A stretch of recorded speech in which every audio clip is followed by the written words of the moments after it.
So, Emerson is the UK's leading confidence coach and author of upcoming book Be Confident, published with Quarto in April.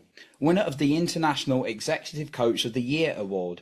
She trained as a coach to help others find their inherent confidence, power, and potential. Disclaimer: any of the guidance offered by the podcast host, myself, or the podcast guests is our own guidance. We are not liable for any of the actions the podcast listener decides to do. Jo, welcome to the show, as I said. What is confidence for you, and what drives you to help so many people with their confidence? That's such a good question. I get asked that a lot, like, what is confidence? And I think it's kind of nuanced for everybody. But for me, confidence is twofold. It's the ability to be myself in any situation. So to be authentically me in any situation I find myself in. So I would very much hope that who you see on this podcast now or who you hear would be the same person you would meet if you came for dinner with me.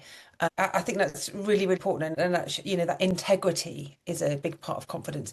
But also, I think confidence is this growing understanding that whatever life throws at me, I will find a way to get through it. And that's taken a long time for me to develop. And why do I do this work? Well, I am someone who people will have always told you that I was a confident person. Like, if you speak to people I went to school with, they're like, well, of course she's a confidence coach. She's always been really confident. But I really wasn't, Johnny. I was someone who was very good at pretending to be confident. And actually underneath, I was just riddled with self-doubt, self-hatred, low self-esteem. And basically what happened was I was 38, nearly 39, and I had to make quite a major life decision. I left my marriage. Lots of other things. I was diagnosed with breast cancer at the same time. I lost a friend to suicide, and so I went for some therapy to just like talk all this through. And I thought I'd be in therapy for 6 weeks, and I was there for 2 years. But that process of internal change, I found so fascinating. And I just started devouring all these books my therapist was talking about. And I knew I didn't want to be a therapist, but I discovered coaching and just thought that's just an amazing way to help people change quickly. What's happened is I've become what you would call a therapeutic coach. So I span the gap between therapy and coaching. I'm always getting under the bonnet to find out what is motivating someone's stuckness or what they're believing about themselves that might be keeping them from their goal.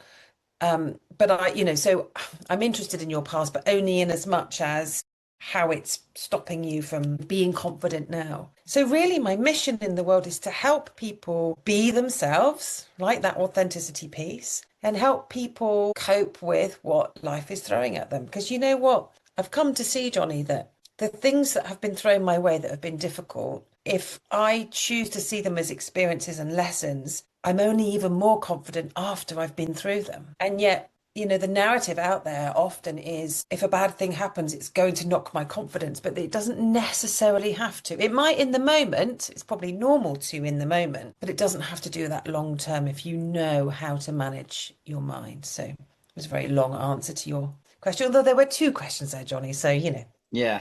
I needed some time to answer them both. Beautiful answer. No, thank you, Jo.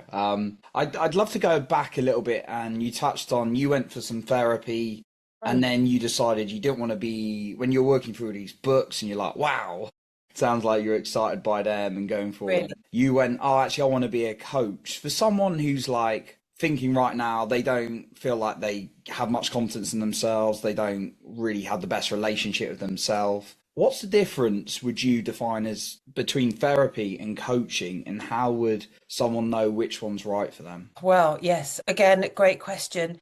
So when I was training as a coach, I was kind of told that a therapist is interested in your past and a coach is interested in your future. So coaching in its purest form is about helping the client reach their goals. And as a coach, we then can get involved with people's limiting beliefs, the things that are stopping them from reaching their goals. We can look at like a whole life piece, which part of a person's life maybe you might be overdoing it at work, which means that socially you've got a bit less time, which could mean that you're very tired, which might be why you're not achieving your goal, etc. You could be working on an inherited goal, which is why you're not actually achieving it because it's what your parents wanted for you, not what you want. So that's your kind of classic coaching space and your classic therapeutic space. And of course, there's so many different forms of therapy. But if we talk about psychotherapy, a lot of that is about revisiting very old, difficult memories and kind of re-experiencing them in your body and allowing the kind of poison toxins from that, I suppose, to kind of be diluted. I mean, a lot of that is about bringing presence to your experience, possibly reframing experiences. The reason I didn't want to be a therapist was, quite frankly, I didn't feel like I had the patience weekly with someone in their past, and and people train for 7 years to do that, and they're amazing people. I just know that I want to use the word energetic, but I don't want to imply that psychotherapists don't have energy, but I just knew that I was the sort of person that wanted to help people kind of see a result more quickly. And so that's why I chose coaching. But because of who I am, I suppose, and because of, all the subsequent training I've had in various forms of therapy and other coaching modalities and 12-step modalities and all of these things, I have definitely found a space which spans the two. But, I'd say therapy tends to be a much longer, drawn out process if you're doing it properly and you are revisiting a lot of trauma to heal it. Coaching in its purest form is about what do you want and how am I going to help you get there? And of course, there's a natural space in between, right? And then, of course, you've got mentoring, which is I want to get somewhere. Please tell me how to do it from your own experience, which is another completely different way of working with someone. Yeah, thanks for touching on mentoring as well. And like you said, it sounds. I know in your practice you include parts of like therapy, but it's dominantly that coaching side. Yeah. And sometimes now, I've been coaching 15 years. If I'm coaching other coaches, there's often some mentoring, Yeah. involved. Or if I'm coaching, I do lots of leadership development work. There's a lot of mentoring involved in that because, I'm 54 this year. I've, had some life experience. A pure coaching, you're not supposed to be directive in any way, shape, or form. My contract with my clients is always, would you like me to be directive if I feel I have some wisdom to offer from my own experience or from a previous client's experience? And every single time the client says, yes, please. But we're not in a mentoring space. We are in a coaching space. And so one of the beauties of coaching is you provide a space for the client to find their own answers. And a lot of my work is about just asking very clever questions for the client to reflect on what's going on with them and, why they want this particular thing and what's really going on. I mean, the amount of people, Johnny, who've come to me wanting to work on a particular work goal, and we've ended up discussing them possibly leaving their primary relationship or ending a friendship because actually the thing that someone presents with is often not the reason they're finding life difficult. But until you sit with someone and that safe space is, held for them, how on earth can they dismantle their life in that way? And so it's that's the privilege of coaching, is you just don't know what someone's going to bring, even if they say, I just want a new job. I've learned over the years to realize that there's probably a lot more going on. Not just taking it at surface level. I Yeah. know you don't. Yeah. No, I don't, Oh, as you know full well, John. yeah, no, that's awesome. And yeah, like you've talked about like therapy, you talked about coaching. One of the things you touched on was about like inherited goals, and I kind of just wanted to talk about that a little bit in terms of coaching's often a lot of goals setting, where do you want to go, and sometimes like you were saying, maybe the goal's not what the goal originally was, it turns into something different from that discovery. What did you mean by inherited goals? What I mean by inherited goals is that we grow up we are all raised in this culture, we swim in this soup that tells us we should be certain things, that success looks like X or Y or Z. Some of us have been raised by parents who tell us that we should be a doctor, or we should be married by the time we're 30, or we should be straight, or we should have children, or we should be earning six figures by the time we're 26, or whatever. And that's an inherited goal. It's an inherited standard, a should in your mind. And there's nothing wrong with any of those things at all, as long as they are authentically yours. If, however, like many of my clients, you think I should be a doctor because so I'm just thinking of one particular person from many years ago, very clever woman, it's very clever at school, head girl, all the rest of it, went to a great university, got a great degree, and then thought, well, I really should be a lawyer. I should be a lawyer. I'm clever, so I should be a lawyer. And they absolutely hated it, hated it, and got very burnt out by their mid-30s, because actually, what they wanted to do was paint. Well, then you've got a life that's constructed this big mortgage based on this big job and a couple of kids, in private education. Like the life is now set up on this inherited goal. But the person whose wage is underpinning all of this life, this person is really unhappy. So, and I mean, they work something out. Essentially, they left London and moved north and were able to downsize their life. But if we can avoid that, I think, that's great. We're seeing it in the manosphere at the moment, right? Where the assumption is that success for a man means you have loads of money, you drive a smart car, and you've got loads of women queuing up to be with you, and you can treat those women quite badly, right? And apparently that's success. For me, success is about, have I been really loving today? Have I been really kind today? Have I communicated truthfully with my primary relationships? Have I contributed something decent to society? Have I moved my body? Have I eaten fairly well? Have I earned some money? And of course, I need to earn some money. I've got bills to pay like everybody else. But while we live in a culture that tells us that success is about capitalism and materialism, we're going to have a manosphere. And that's an inherited goal. I really believe that's an inherited goal. And actually, the Louis Theroux documentary touched on the people who are sort of, the big proponents of this are probably very traumatized men who have not received the love and the care and and the acceptance that they needed as children. And that's become their solution, and now they're passing it on. So I think there are so many inherited women. We are grown up believing that if we are any bigger than a size 10, we are not attractive, right? That's an inherited goal, to become a size 10. I can't tell you how many decades. It's a chapter in my book. I've wasted decades trying to turn my size 14 body into a size 10. Ain't ever going to happen, Johnny. And if it does happen, I'll be a size 10 for about 2 weeks. I'm thinking back to my 20s. And then I get so hungry that I eat what my body needs and I'm back as a size 12 or 14 again. I mean, it's again an inherited goal. And so I just think it's my duty as a good coach, as a responsible person, to actually drill down into what's really good. Why do you want to be a size 10? Why do you want to drive a brand new bright yellow Lotus with an enormous bonnet? Like, why? Why? And if you want it because you just love cars, you think they're really fun and cool, and and it's like a great, lovely. There's nothing wrong with a Lotus, but there is if you think that it's going to make you happy or it's going to force other people to respect you or like you. Like we all know, we know that, but we know it here, but we don't know it here. We're being driven by these inherited goals. So I without any judgment, will always want to drill down into why and where did that goal come from?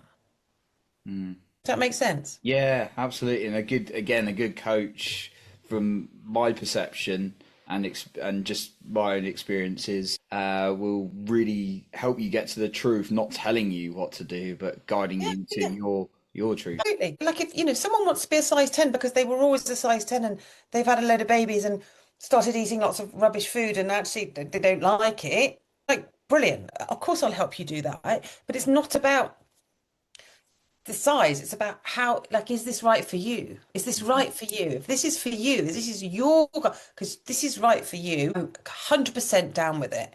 But I'm always going to check, is this just something you feel like you should be doing rather than something you really want to be doing? And that covers whether you should stay in a friendship or not, whether, the sorts of jobs you pick, where you might go on holiday. It's, you know, we're being messaged about what success looks like all the time, and we just have to be really careful.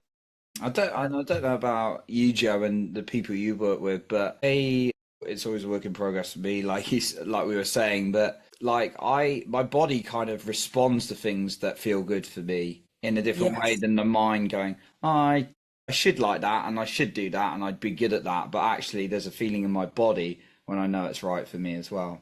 100%. And actually, as well, there's a feeling in our bodies when it's wrong. Yeah, But we've become very good at numbing that out. and going here. And actually, after the book is published, I'm going to Thailand to train as a yoga teacher. I'm doing my 200 hours in Oh Thailand wow. because what I'm learning more and more in my 50s is how much my body will tell me the truth if I stop and get still enough to listen. Essentially, yoga really helps you to do that. And I'm just thinking, for my clients, to be able to do some somatic work, some body work with my clients as well, it's just becoming more and more important because the body never lies. Our heads lie to us all the time. One of my biggest things I bang on about all the time is do not listen, do not believe that bloody voice in your head that tells you that everyone's better than you and that life's a competition and that, you should have done this and you should have done that. Like it's just a liar. You can also find a part of your brain that tells the truth, but your body never lies to you, ever. Ever. So, yeah, a big piece of work. I'll often say to my clients, put your hand on your guts and tell me how that decision feels. Ooh, Mm. it's great guidance. Yeah, yeah, yeah. And if someone says, yeah, I mean, like, I'm worried about how I'm going to make it work, but I'm peaceful in my tummy, that's pretty much a sign to be going ahead. It's interesting what the mind can come up with sometimes as it's not the right time or kind of, yeah, that makes sense. And the things that, Yeah. lie to us ultimately. It's crazy. Totally lie to us. And our brains are very amazing, amazing things. But we have to learn to manage them. The greatest gift as a coach you can give to anybody is to teach them how to manage their mind. Because when you can observe your mind and the tricks it's trying to play on you, you've then got a choice. Do I believe the voice of fear, or am I going to believe something a bit more loving and kind and wise? And I try really hard. I meditate every morning. So literally yank the plug of my life out of fear every morning and plug it into something a bit wiser. Like I've done that for years because it works. And the mental workout. It sounds like you're Yeah. doing every Yeah, day. yeah, yeah, yeah. And then I'll do a bit of yoga because, 54 this year, kind of got to stretch the body. Otherwise, it's a bit like, I need to stretch more for my football at 35. Oh, yeah, yeah, yeah, Injuries. fair. Yeah, Yeah. like I you mean, might be everyone doing should that. probably do yoga. I mean, I don't know anyone who's ever regretted doing yoga, but Yeah, yeah, it is good. Amazing. yeah. So, Joe, I'd like to kind of touch on the book a little bit. So you've got Be I've got Confident. it Yeah, here. there it is. If you're watching, you can see it. Be Confident, your 100-day guide, if you're listening. So, yeah, I had a look at like what the chapters were and some great Yeah, like topics. But yeah, I would just like to hear from you like some of the topics and the chapters in the book. of course. Well, so the reason it's a 100-day guide is because my editor and I felt that to be able to give people a kind of a guide to fully going from feeling really unconfident to knowing how to be confident and crucially how to maintain it in a manageable chunk of time would be really useful.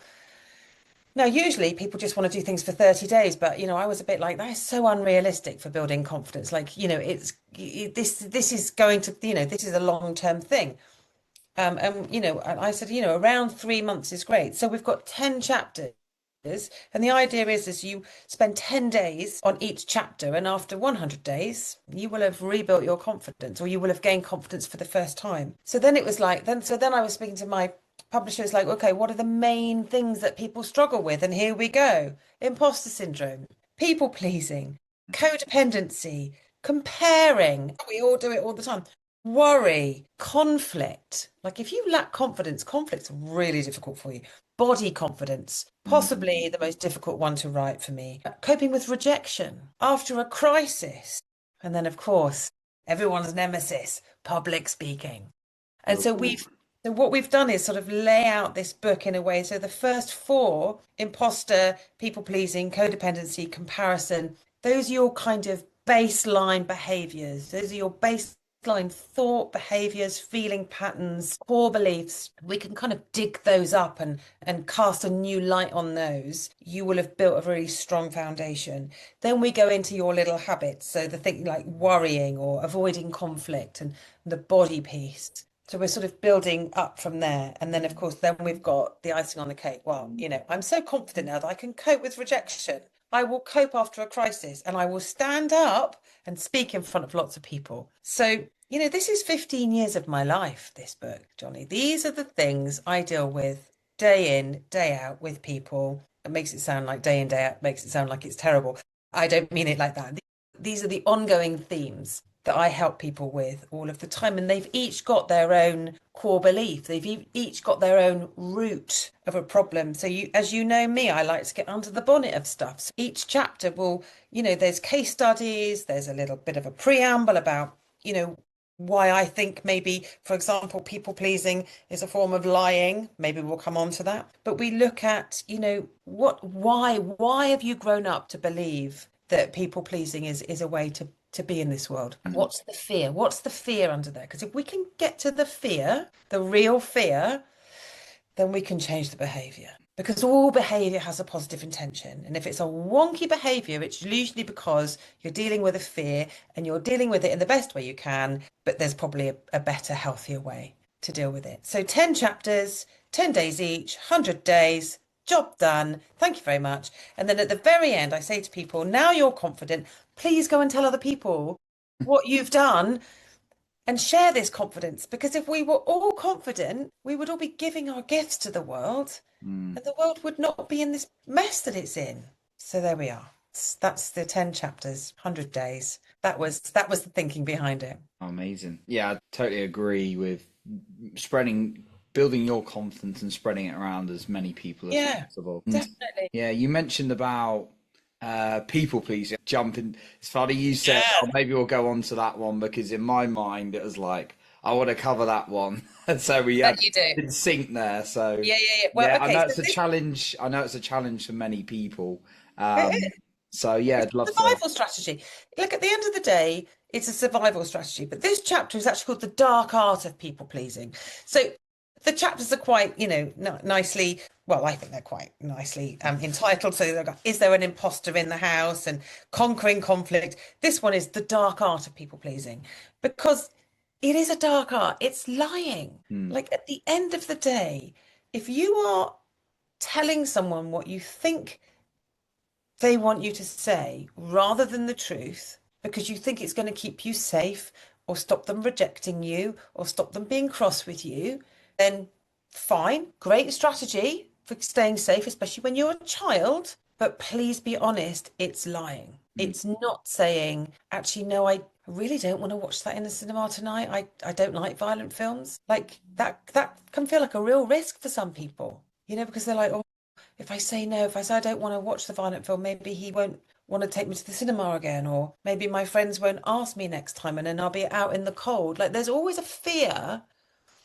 underneath it. So, it actually says, I'll just read you the very beginning of this chapter. Let's cut straight to the bone. If you're a people pleaser, you're also a liar. Yes, that's right. I've just called you a liar. And while we're here, I'll confess to you that for decades, I too was a chronic liar, because I thought that people pleasing meant that I was really nice. Oh, look how nice I am. I'll do what everybody else wants. And why was I doing that? Because I didn't want to not be liked, Johnny. But actually, there comes a point in your life where you have to risk not being liked in order to stay true to yourself and to stay authentically connected to who you are. And I also came to see that, and my clients have come to see this so much, that if you are presenting a people pleasy version to your friends and your partner and your family, that it's not the real you that they're then in a relationship with, right? It's the pretend version of you that you keep contorting yourself into in order to stay liked, which means that you're actually denying them the chance to love the real you, because they've never met the real you, because you've never shown them. So people pleasing is it's a really tricky one. But you know what? There's a solution. There is a solution. Without going too deeply into it, the biggest first step with people pleasing or to overcome people pleasing is to start thinking, okay, what do I actually like? And who actually am I? A lot of people who've been people pleasing forever will come to me and say, I don't know who I am anymore, because they've been literally just like shape shifting all their life to fit in and stay safe and stay. So we might start with, well, would you rather wear yellow socks or red socks? Like, are you a wallpaper person or are you a paint on the walls person? Do Mm. you like the duvet warm or do you like it a bit thinner? We start really. Do you prefer cheese or bacon? Keep it. And they'll go, I'm vegan. I feel like an idiot. But, we keep it really, we like pull it right down, because actually there's clues in there, right? And if they do say they're vegan, it's like, okay, so, can we say that maybe you're someone who cares about animals or cares about the planet? And we can start to actually build an authentic picture about who someone actually is. And then the next stage is to risk showing bits of those to people, to safe people to start with. You go for safe people to start with.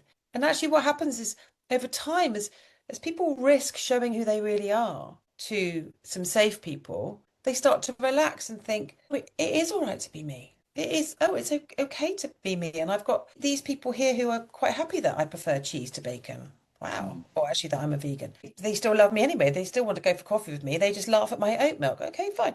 Like, and then when we're faced with a really difficult situation, maybe with someone a little more tricky, it becomes a little easier. It doesn't become easy, but it becomes easier to stand up for yourself and to not people please, because you've got the safety of the people, your safe people around you.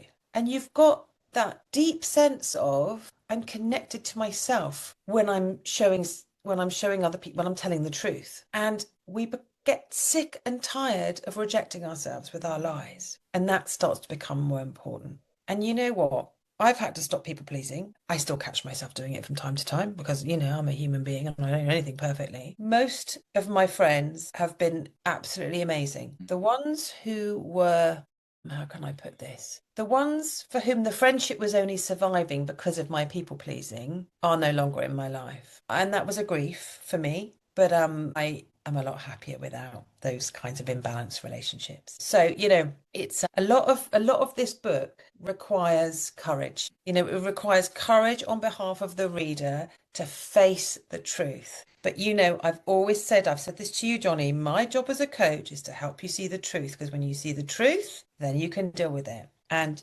people pleasing is basically lying to stay safe. But when we lie to other people to stay safe, we lose connection with who we really are. And then we really don't feel safe. Are you with me? Yeah.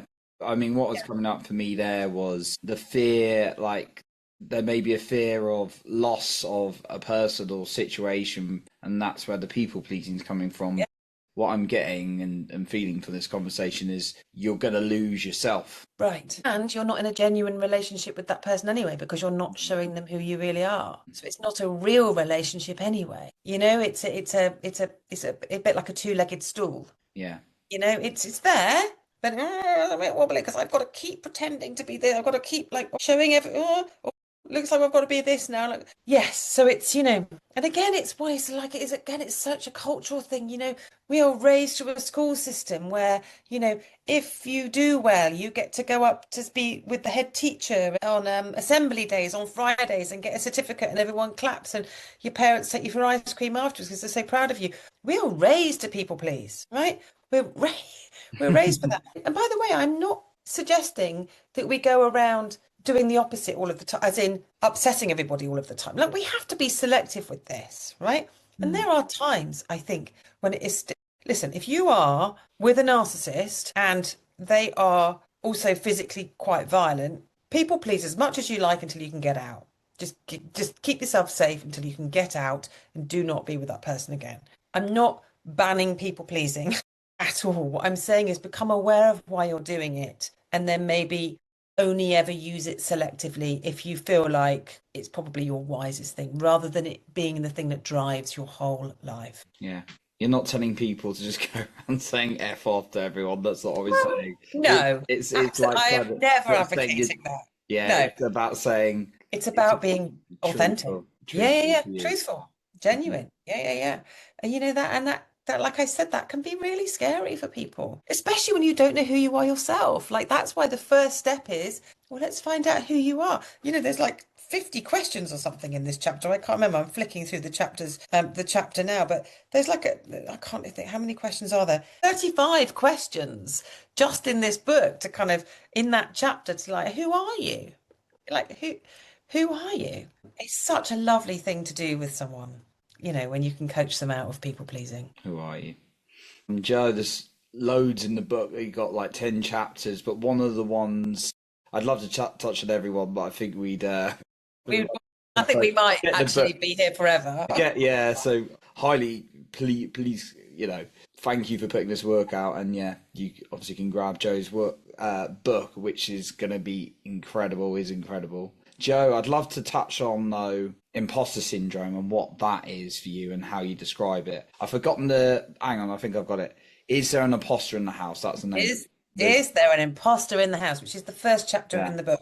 Yeah, well, so there's a little bit of controversy about imposter syndrome and critical voice in the kind of psychological world. Some people think they're the same thing. Other people think that they are different. My view is that they're pretty much the same thing, right? So essentially, as far as I am aware, from my kind of professional experience and my personal experience, the imposter, if it's not the same thing as the critical voice, it's literally like the sidecar to it, right? It comes from the same place, and its motivation is to keep you small. So what imposter syndrome will do is tell you that you are not good enough. It will tell you that life's a competition and everybody is in a competition and everyone else is better than you. It will tell you it's that voice that just basically makes you feel like despite your degree, despite all your qualifications, despite your like 30 years in the business, you're still not good enough. And actually, if anybody or everybody found out just how shit you were, you'd be out of a job. It's mainly around work, although, new mums will have imposter syndrome or new parents be like, I don't know what I'm doing. But, new parents come with a lot of instincts which help. But I deal with imposter syndrome a lot with my corporate clients. And you would think that imposter syndrome would strike more in junior positions. But I'm here to tell you, Johnny, and all your listeners, imposter syndrome strikes more the higher up the ranks you go. Because when you're a junior, it's kind of you sort of perceive being a junior as, well, it's okay to not know. By the time you're like middle management or senior manager, you think you believe the narrative, or the imposter tells you you should know everything. If they all know that you don't know everything, they'd sack you. And a massive part of getting over imposter syndrome is finding that voice and realizing that it is a very scared part of you that does not like to be vulnerable. Like it's basically your ego. It's like, how could I can't be wrong. If I'm wrong, the shame will kill me. People won't like me. They won't promote me. What actually happens at work is if you don't know and you can be honest and say, I don't know and I need some help, or I don't know, but I'm going to go and find out, or I'm really struggling. I had a client who was brilliant in so many ways, and was pretty senior, but was so afraid of public speaking that they weren't getting their next promotion, and their imposter was basically saying to them, if everybody knew how terrible you were at public speaking, you would never get a job ever again, let alone not get promoted. And we did some digging. I often will speak to people's imposters. I will actually like get them to close their eyes and sort of inhabit the imposter, and I then have a conversation with the imposter. Those imposters are usually just like, we just can't cope with the shame of being wrong. Interesting. And it's like, well, where did you pick up the idea that you can't be wrong? Like, what a strange thing to believe, right? But been there. But the root of imposter syndrome is believing that liar in your head. It's a liar. It's lying to you. It is to believe that you are not right for the job, even though you've been doing the job successfully for 5 years. To believe that, another client, I've only got this job because there was no one better than me. And when I did some digging with that client, it turned out that they didn't have a degree, that what they'd done was start in that company straight from school, work their way up through the ranks, very senior position, but their imposter had sort of attached itself to their worry that they didn't have a degree, which meant that they weren't as good as everybody else. And what it was now telling them was, well, if, the only reason they got that job was because there was nobody else. not because you've got 20 years business experience and you're absolutely brilliant. And the fact that you don't have a degree means nothing now because you're doing the job and have been doing it brilliantly. So it can be quite obsessive. It can be quite compulsive, imposter syndrome. And it really undermines us. So, the work there is to befriend your imposter and then to sack it from being the prime minister in your life. It's to like give it a junior cabinet type of role. I talk about the cabinet reshuffle in my book. Like stop giving it so much power. It's just a scared little egotistical part of you that actually needs managing. You'll never get rid of your imposter, but you can learn to manage it. Having that conversation. I like the exercise you gave when you're talking to it as well. Oh, Just having that's that conversation. yeah. Because imposters will yeah, when I started first risked kind of as a coach, I thought I just got this inspiration during a session very early on as a coach, and I thought, I wonder if I could speak to this part of that person. I wonder how, and I had obviously done some reading around the psychology of people's different parts, internal family systems and, therapies like that. But still, I wasn't qualified to do this, but I just thought I felt this overwhelming sense of I need to speak to that part of them, the client, and they closed their eyes and were very willing for me to have this conversation with that part of them.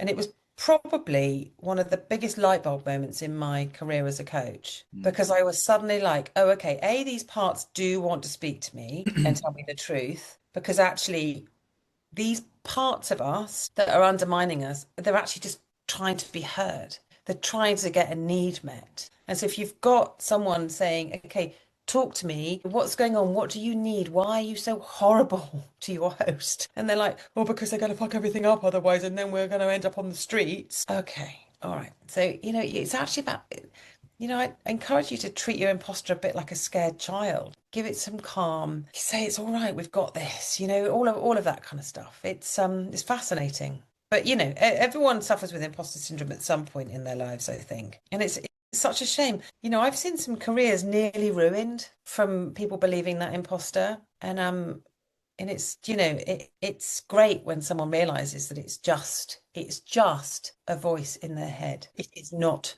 the truth. It's just a voice. It's not the truth. Not the truth. Not always the truth. Maybe sometimes it's telling the truth, but if it is, you can work with that. But 95% of what that imposter says is utter horseshit. Yeah, no, that's an exciting chapter. I know many people are going to benefit from that one, the people pleasing. So yeah, Jo, like I said, we'd love to dive more into the book, but for the listener, Yeah. to get hold of your book Yeah. or your work in general, where is the best place? And is there a final point or final message you'd like to leave us with today? Yeah, of course. Thank you.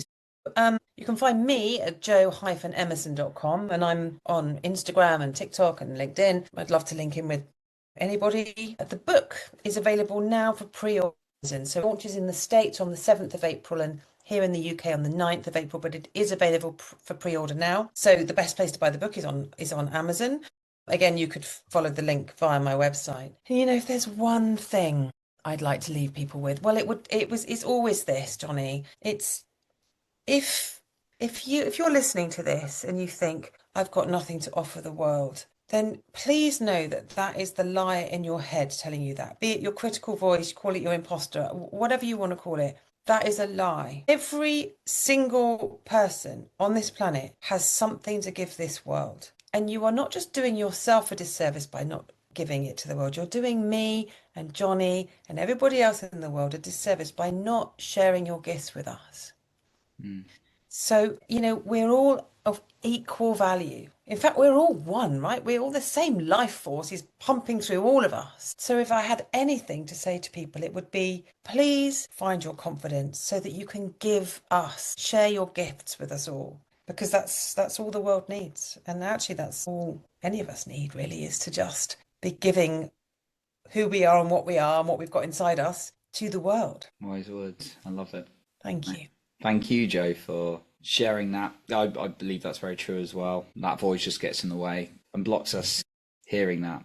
No, thank you, Jo, for everything you've shared today, all the golden nuggets. To get hold of Jo's book, it'll be in the show notes below, and Jo's website and all the places you can find as well. So once again, a final thank you to you, Jo, for coming on today. Thank you for having me, Johnny. You're welcome. So that concludes today's episode. And remember to lead with your heart and not with fear.